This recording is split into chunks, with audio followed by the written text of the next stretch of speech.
Bonjour à tous, j'espère que vous allez excellemment bien. Aujourd'hui on se retrouve pour parler cyclisme. On va revenir un petit peu sur tout ce qui s'est passé sur cette quatrième étape du Tour des Alpes. On va revenir un petit peu sur qui a performé, qui a été un petit peu plus en difficulté aujourd'hui. Étape qui était quand même assez, assez tranquille hein, dans le peloton. Voilà, on a eu une échappée qui s'est imposée, mais il y a quand même quelques petits trucs à dire, même si je pense que la vidéo sera un peu plus courte qu'hier, surtout que la vidéo de la flèche. Voilà, n'hésitez pas à vous abonner à la chaîne, à réagir dans les commentaires, à mettre un pouce bleu, à partager la vidéo sur les réseaux sociaux, notamment auprès de vos proches, si vous pensez que ça peut les intéresser. Dans les commentaires, n'hésitez pas à me dire qui vous a plu, qui vous a déçu. Vous pouvez également vous abonner à la chaîne, vous pouvez rajouter la petite cloche, comme ça vous êtes au courant des dernières vidéos qui sortent sur la chaîne, surtout si vous mettez toutes les notifications, je le dis, hein, sur YouTube, plus vous cliquez vite sur la notification, mieux c'est pour la visibilité de la vidéo. Si vous avez les moyens, seulement si vous avez les moyens, je remercie les gens qui le font, vous pouvez faire un super thanks pour soutenir la chaîne. Et puis, vous pouvez également aller voir EPS 2.0, c'est sur Spotify, Deezer, Google Podcast. Vous pouvez vous abonner notamment sur Spotify si vous voulez rien rater des différents épisodes. Je pense que sur l'année, il va encore en rester 2 ou 3 épisodes qui vont être diffusés, qui vont être enregistrés et diffusés. On sera à peu près entre 11 et 12 épisodes sur la saison 1. Et bien on commence tout de suite avec ce Tour des Alpes, avec cette étape numéro 4. Pardon. Autant hier, c'était vraiment une grosse déception que l'échappée ne soit pas entendue, parce qu'il y avait un gros coup à faire, je pense. Quand à un moment, à 40 bornes de l'arrivée, tu as plus de 4 minutes d'avance avec une arrivée au sommet, je pense qu'il y avait des choses à tenter, sauf que ça roulait absolument pas dans le groupe de tête. Autant là, aujourd'hui, les échappés ont vraiment cru en leur chance. Alors, un gros groupe était parti. Il y avait beaucoup d'équipes qui étaient représentées, notamment des équipes World Tour. On avait également des équipes qui étaient représentées avec plusieurs éléments, notamment la Movistar qui avait mis 4 coureurs à l'avant. C'est vrai que la Movistar a un petit peu impulsé le rythme de l'échappée. On sentait qu'il voulait vraiment s'imposer aujourd'hui, suite au raté de la veille d'Ivan Sosa, parce qu'ils avaient Pedrero, Samitier, Mühlberger. J'ai oublié bien entendu le quatrième comme d'habitude. C'était le quatrième. Attends, il a fini dans le top 10, donc je vais le retrouver.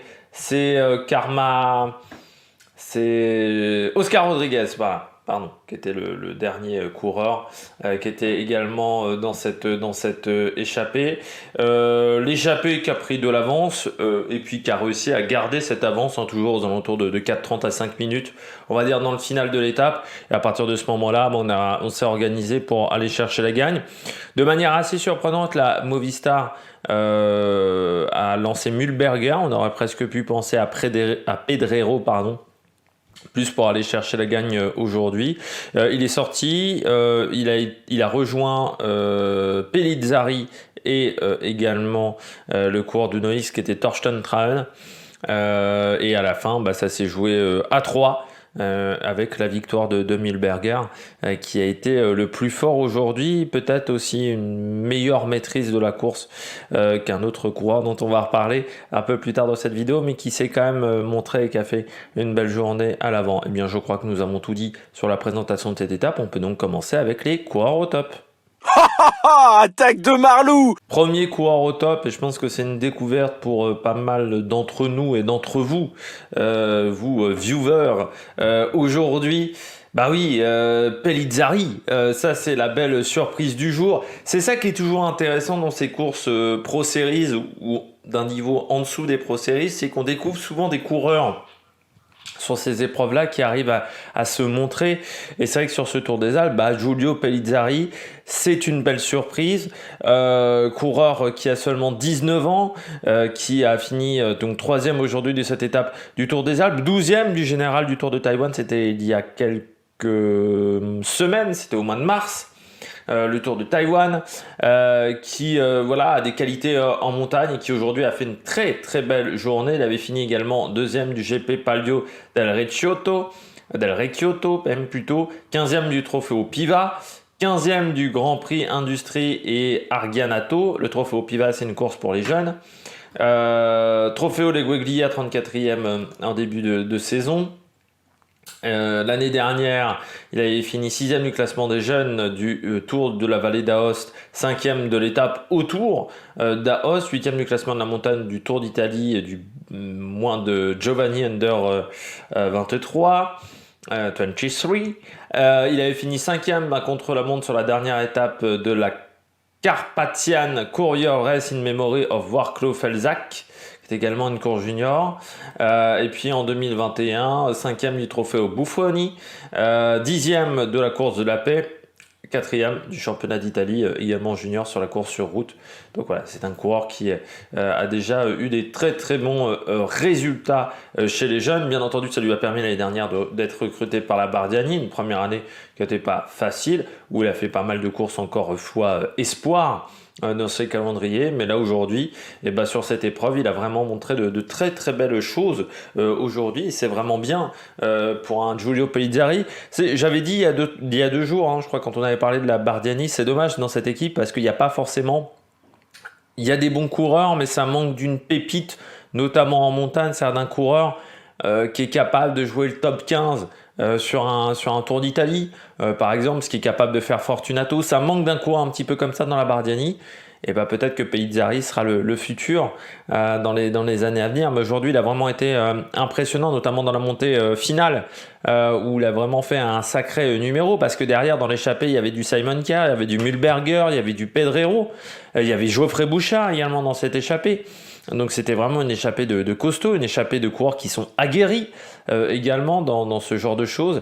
Et il a vraiment très très bien résisté. Et puis il a attaqué à un moment intéressant. Il y avait pas mal de pentes. Il est passé en tête de la montée de deuxième catégorie. Et puis après il y avait cette descente où il s'est complètement raté dans la descente, ça faut le dire très clairement, il va falloir qu'il travaille parce que je pense que c'est pas seulement la pluie, il était crispé à cause de la pluie, ça c'est clair et net, quand vous êtes jeune coureur, vous n'avez pas l'expérience de la pluie, vous êtes crispé. Par contre, les trajectoires étaient toutes très mauvaises, même sur des virages pas très compliqués, il arrivait jamais sur la corde du virage, vraiment.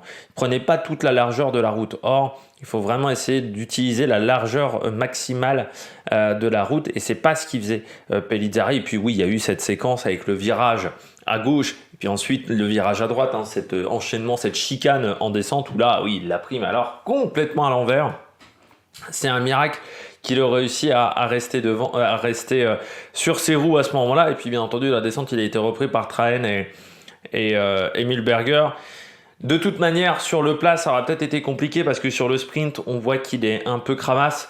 Donc voilà, il faut travailler peut-être encore une fois sur la gestion de l'effort, sur l'intelligence nutritive, comme je dis un petit peu aussi. Mais on sent qu'il est bien. On sent que c'est un coureur qui a du talent. Moi, il me faisait penser, pour tout vous dire, dans la montée, je sais pas, ça m'a fait penser à Masnada. Quand il était chez Androni, Masnada, ça m'a fait penser à ce coureur-là, je sais pas, avec les lunettes. Il y a un style, je trouve, qui m'a fait penser à Fausto Masnada dans la manière de faire, le Fausto Masnada de Androni. Enfin voilà, j'ai trouvé que c'était intéressant chez ce jeune coureur italien, et puis 19 ans. Alors lui, il n'a pas de contrat pour l'année prochaine pour le moment. Moi, je pense que ça serait intéressant pour lui de rester encore peut-être 2 ans chez Bardiani, voilà, de progresser tranquillement. Et puis peut-être qu'à 21 ans, surtout que c'est un coureur de fin d'année, donc à 21-22 ans, d'aller dans une équipe un peu plus huppée, s'il a obtenu bien entendu des résultats qui sont à la hauteur du talent potentiel que je pense avoir vu aujourd'hui. Mais voilà, je pense que c'est intéressant pour lui de progresser. Et puis je pense que c'est intéressant pour ce coureur-là également de s'être frotté à des très très bons coureurs aujourd'hui. Prochaine course pour lui, c'est la Flèche Ardennaise. Pour ceux qui sont en Belgique, ça sera le 7 mai, la Flèche Ardennaise, qui est une épreuve 1-2 autour de Stavelot, où il y aura notamment l'équipe développement de la Soudal. Il y aura pas mal de jeunes. Il y aura l'équipe de développement, notamment avec Axel Laurence de Alpecin de Koenig. Il y aura la Bardiani.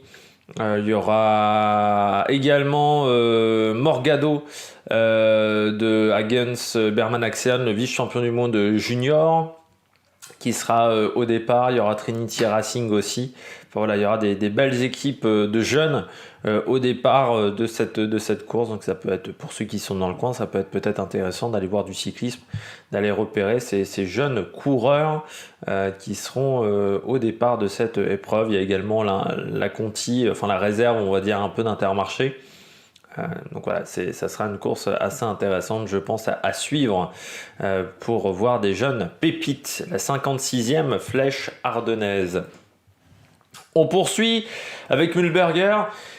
Il n'avait pas gagné depuis 2020 sur une étape du Sibiu Tour Mühlberger. Donc ça commençait à faire. Coureur qui, quand il est arrivé, moi je me souviens chez Bora, même chez Netap un petit peu, mais je me souviens surtout chez Bora, qui était considéré comme vraiment une pépite. C'est la génération des Conrad, hein. C'est toute cette génération de Patrick Conrad, de Charman, tous ces jeunes coureurs qui sont arrivés, ces jeunes coureurs grimpeurs qui sont arrivés à la Bora au tout début de la Bora et qu'on a vu grandir au fur et à mesure du temps du côté de la Bora. Et puis c'est vrai que Mühlberger, il n'y a pas forcément eu les résultats en adéquation avec le talent qu'on présumait de Mühlberger.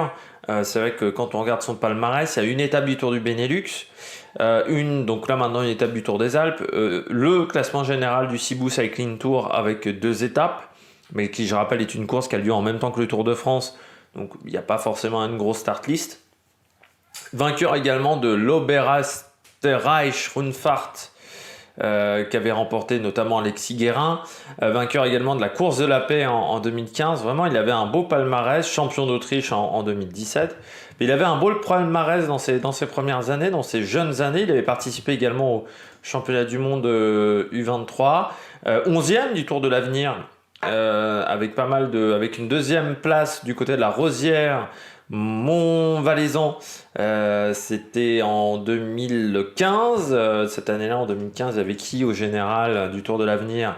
Marc Solé avait remporté le Tour de l'Avenir devant Jack Egg, Manikin, Samoumen, Petilic, Chicone. Il y en a pas mal qui n'ont pas forcément performé après derrière. Guillaume Martin, il avait fini juste derrière Guillaume Martin, par exemple, devant Daniel Felipe Martinez. Devant Ruben Guerrero, devant Hot Christian Eking, devant Charman aussi. Et vraiment, il y avait un gros potentiel chez ce coureur. Et puis derrière, ça n'a pas vraiment, il n'y a pas vraiment confirmé depuis quelques années. On l'a cantonné beaucoup plus à un rôle d'équipier depuis quelques temps sur ces dernières années à la Bora. Et puis depuis 3 ans désormais qu'il est à la Movistar, il a souvent eu un rôle d'équipier sur la Vuelta, notamment pour Enric Mas. Mais voilà, il fait les grands tours, mais toujours dans un rôle d'équipier. Il a rarement un statut de leader dans les courses auxquelles il participe. Donc là, il a su saisir sa chance aujourd'hui. Puis il a fait vraiment une belle course, donc ça c'est bien pour ce coureur qui avait eu une année 2021 avec seulement 25 jours de course. Il avait arrêté sa saison dès le mois d'août. Je pense qu'il avait dû avoir des problèmes physiques pour lui. Et puis voilà, c'est un coureur et puis l'année où il avait remporté le Sibu Cycling Tour, c'est quand même l'année où en face il n'y avait pas le Tour de France parce que c'était 2020. 2020, le Tour de France a été plus tard. Donc il y avait peut-être, je peux regarder le Sibu Cycling Tour, parce qu'il y avait, oui, il y avait quand même Patrick Conrad, il s'était imposé devant Patrick Conrad, Badilati, Ami Rochas, il y avait Wackerman également, devant Davide Rebellin, qui était encore coureur aussi. Donc voilà, il avait fait une belle course du côté de cette épreuve qui est en Roumanie. Donc c'est bien pour Mühlberger, voilà, ça le relance aussi un petit peu, c'est un coureur qui est en fin de contrat aussi. Donc ça peut lui permettre de se montrer à certains recruteurs d'équipe, à certains directeurs de formation pour dire regardez, je suis toujours capable de gagner. Il y a peut-être il y a peut-être des équipes qui pourraient être intéressées par ce coureur, notamment en 2e division, mais même aussi en World Tour, hein. C'est un excellent équipier aussi Mühlberger. Donc voilà, il s'est rappelé au bon souvenir, je pense, de pas mal de gens. Aujourd'hui, Gregor Mühlberger, et puis je termine avec Geoghenaert. Journée tranquille pour Théo Geoghenaert. Vraiment, il n'y a pas eu de soucis sur cette étape. Voilà, il a été tranquille, pas inquiété, pas d'attaque des adversaires. Voilà, il a fait rouler ses équipiers, mais vraiment tranquillement. Tao Geoghegan. Donc, quand une journée se passe comme ça, c'est toujours très bien pour les coureurs. Voilà. Demain, il sait qu'il va être attaqué. C'est surtout demain qu'il faudra faire la différence. Mais aujourd'hui, ils ont fait surtout travailler Puccio de plus. Voilà, ils ont contrôlé tranquillement sur le final de l'étape. Il n'a pas été vraiment inquiété à part une attaque d'un coureur d'Asparren de Skadi, de Skatal Skadi. Donc c'est vraiment une journée plutôt tranquille pour Geoghegan. On passe tout de suite au bonnet d'âne. Du côté des bonnets d'âne, premier bonnet d'âne du jour, c'est Euskaltel. Bah oui, quand une échappée va au bout, le fait de ne pas être présent dans l'échappée, c'est quand même un peu problématique. On sent que je pense que ça a un peu énervé l'équipe parce que c'est vrai que on les a vus énormément rouler dans le final, notamment pour Asparren, qui est combien au général Asparren? Non, c'est Biscara, pardon. Bah, qui est 13 Biscara, parce que oui, Trahen lui est passé devant, désormais. Donc c'est peut-être pour ça qu'il a attaqué, mais bon... Enfin, c'était un peu l'énergie du désespoir, son attaque, et il aurait fallu rouler bien avant avec Ineos pour tenter de limiter l'avance de cette échappée. Je crois qu'ils sont quand même bien passés à côté du côté d'Euskaltel. Ils ont roulé un moment parce que je pense qu'ils étaient punis, mais de toute manière ça servait pas à grand chose. C'est Christophe Riblon qui l'a bien dit sur la chaîne d'équipe. Enfin, ça servait vraiment à rien de rouler à ce moment-là de la course. Ils auraient mieux fait de rouler au début de la montée, sauf que je pense qu'ils n'avaient pas les armes pour rouler à ce moment-là.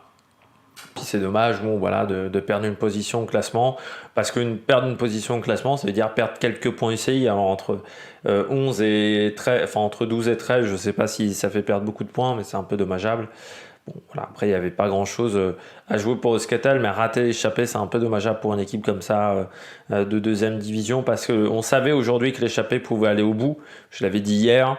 Je pense que tout le monde pouvait un petit peu le déterminer, qu'on pouvait avoir une belle échappée.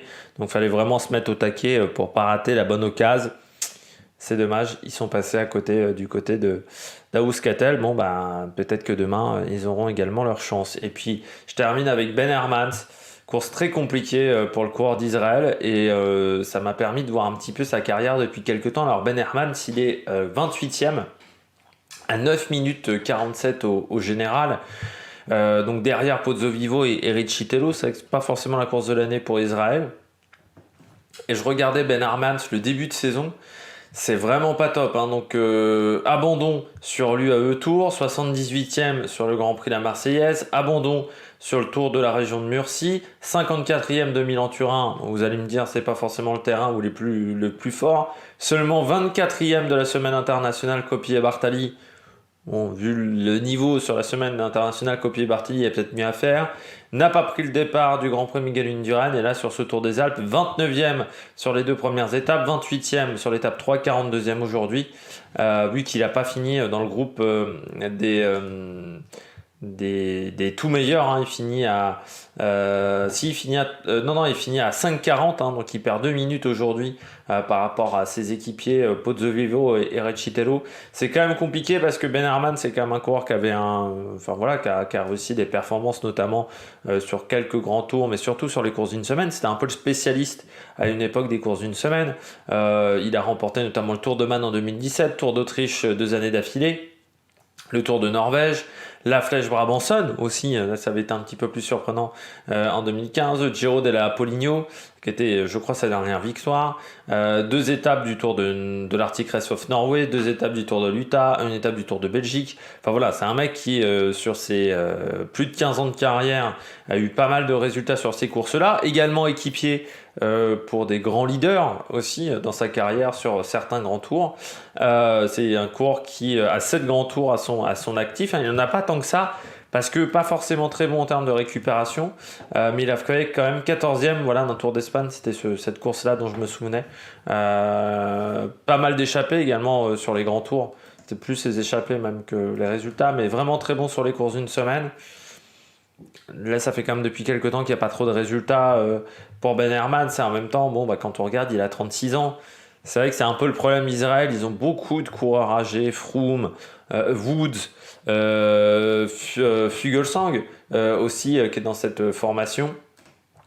Et au bout d'un moment, bah, ça se paye quoi, en termes de résultats. C'est-à-dire que les coureurs qui ont dépassé 34-35 ans, bah, parfois vous avez des mauvaises surprises. Alors oui, ils ont un peu rajeuni, notamment avec Marco Frigo qui fait 7 aujourd'hui, avec Corbin Strong, avec Recitello qui a 21 ans. Mais c'est vrai qu'on a Pozzo Vivo qui a 40 balais, Daryl Impey il a 38, Jakob Fuglsang il a 38, Froome et Hollenstein 37, Hermans, Clark, Woods 36, Van Mark 34 avec Nizzolo, Boivin et Van Desbroek 33, 32 pour Hugo Hull, Dylan Tuss à 31. C'est-à-dire qu'on a quand même la moitié de l'effectif qui a plus de 30 ans, ce qui est énorme par rapport à d'autres formations. Ils sont même au complet avec l'arrivée de Pozzo Vivo. Et ça, c'est quand même, c'est quand même un problème quoi, quand tu as autant de coureurs âgés. Alors oui, il ne faut pas faire du jeunisme à tout prix. Je dis assez souvent qu'il ne faut pas prendre les coureurs trop tôt. Mais là, c'est quand même un petit peu compliqué d'avoir autant de coureurs aussi âgés dans un effectif. Et on voit très bien qu'au bout d'un moment, bah, le niveau de performance, vous ne pouvez pas le garder pendant autant de temps. Lui, c'est un coureur qui a commencé en 2007. Qui s'est retrouvé chez Top Sport en 2009. C'est-à-dire que ça fait vraiment depuis 15 ans qu'il est dans des grosses formations. En deuxième division en World Tour. Il est passé chez Radio Shack, chez BMC, chez Israël. C'est vrai que là, c'est un petit peu compliqué pour lui en termes de résultats. C'est vrai que c'est l'un des premiers coureurs à avoir rejoint Israël aussi en 2018. Mais là, ça serait bien, je pense, à un moment de penser à la retraite, quoi, parce que je pense que physiquement, il est plus au top. Et c'est là où on voit le problème de ces coureurs-là qui s'accrochent peut-être pour faire 1 an, 2 ans, 3 ans de plus. Mais des fois, c'est pas forcément une bonne chose. C'est vrai qu'au-delà d'un certain âge, je pense qu'il faut penser à l'avenir et penser à savoir s'arrêter au bon moment. C'est pas toujours facile. Mais là, on voit que je pense qu'avec Ben Herman, s'il aurait fallu s'arrêter, peut-être il y a 1 an, 2 ans déjà, et pas demander cette prolongation de contrat avec Israël. On regarde tout de suite le programme de demain. Le programme de cette dernière journée de course, encore une étape assez courte, de toute manière, c'est un peu le principe sur le Tour des Alpes, on n'a jamais des étapes extrêmement longues. On part de Cavalese pour aller à Brunico pour cette étape de 145 km. On aura 2 passages sur la ligne d'arrivée à Brunico. C'est le premier passage au kilomètre 107 et le deuxième passage, ça sera l'arrivée au kilomètre 145. De difficulté au programme, une côte de première catégorie, une côte de deuxième catégorie. On part de Cavalese et dès le départ, on part dès le pied de la bosse du Passo Lavazze, 10 km 3 à 7,6 de moyenne. Ça, on va dire, ça va être une mise en jambe très costaud, cette première difficulté du jour, surtout que c'est très irrégulier, avec notamment un kilomètre à 13,1% de moyenne sur le kilomètre. Donc il y a vraiment des endroits où on peut, pour l'échapper, déjà composer un groupe de costauds. Je pense on va pas avoir un petit groupe devant de coureurs échappés. Il y aura notamment un passage à 9,9 et puis un passage à 13,1, 9,3, 9% également. Les 3 derniers kilomètres sont très durs et puis en fait c'est quasiment 2-3 rampes qui s'enchaînent avec des portions un peu plus faciles. On redescend après le Passo Lavazze pour arriver à Cardano au kilomètre 34,5. On a un sprint intermédiaire à Chiusa ou Klausen. Je rappelle, c'est toujours le coin de l'Italie où on parle à la fois l'autrichien et l'italien. Et puis vous avez le sprint intermédiaire qui arrive au kilomètre 99,5 du côté de Falzes ou Falzen. Ce deuxième sprint intermédiaire. Et puis ensuite, donc premier passage sur la ligne d'arrivée et on va partir vers la dernière difficulté de ce Tour des Alpes qui est le Riol Molino ou le Mulbar. Dernière côte du jour, côte de deuxième catégorie. Très compliqué, 7,8 km à 8,2 de moyenne. Sauf que vous allez voir, c'est tout noir. Et oui, les 6 premiers kilomètres, on va jamais descendre en dessous de 9,8%. Ce qui est énorme comme déclivité, parce que c'est la déclivité moyenne par kilomètre. On a notamment un passage encore une fois à 13,1%, 11,6. Vraiment, là, on peut tenter de faire des écarts.